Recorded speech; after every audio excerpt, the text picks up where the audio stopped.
Estamos de volta com Conexões desse dia 30, né? Finalzinho do ano. E a gente tem uma informação importante. Em 2024, esse ano que passou, foi marcado por um avanço no combate ao racismo e também na valorização da cultura negra aqui no Brasil. Esse avanço se deu pela instituição do Dia da Consciência Negra, 20 de novembro, como feriado em todo o território nacional.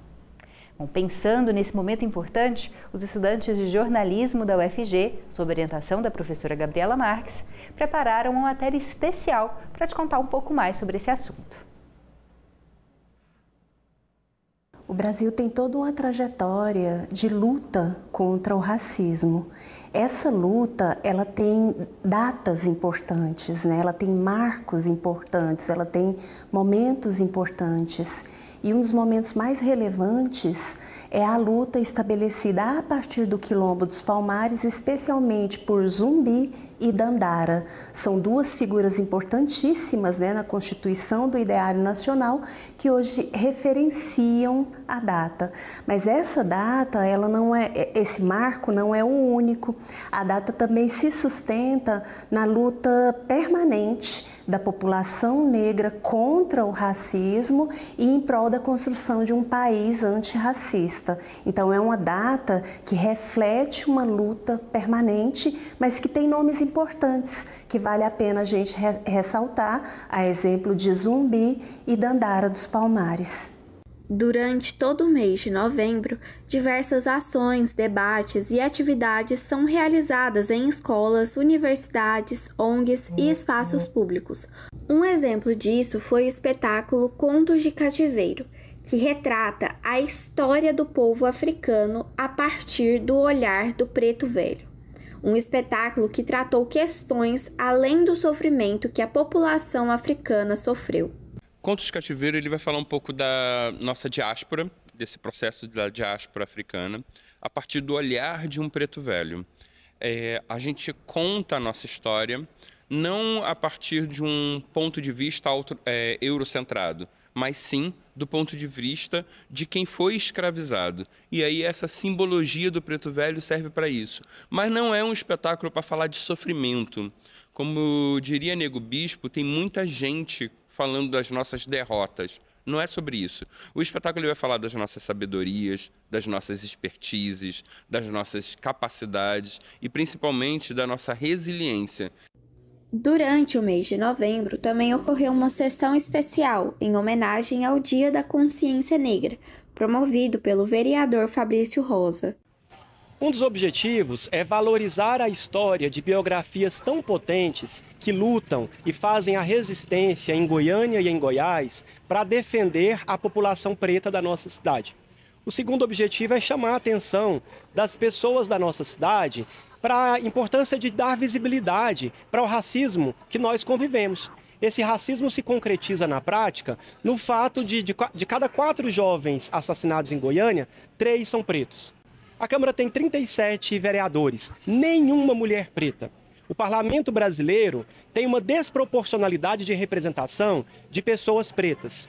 Essa sessão, muito vergonhosamente, foi realizada pela primeira vez nessa semana, porque pela primeira vez na história do Brasil nós temos um feriado em homenagem, em celebração a Zumbi dos Palmares, Dandara e a consciência negra.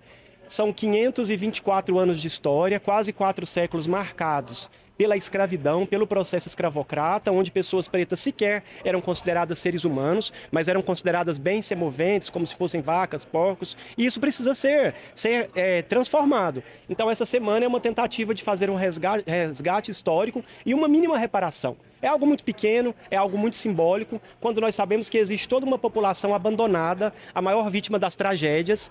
Quando falamos de racismo ambiental, a gente tem a certeza que quem é mais afetado pelas intempéries ambientais são também as pessoas pretas, porque foram impedidas, logo depois da escravidão, de acessar as terras, de comprar casas e acabaram por ocupar os bolsões das cidades. Aqui em Goiânia não é diferente.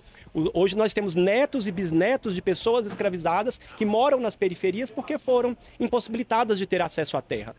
Em 2023, de acordo com dados do Anuário Brasileiro de Segurança Pública, os casos de racismo aumentaram 127% em todo o país.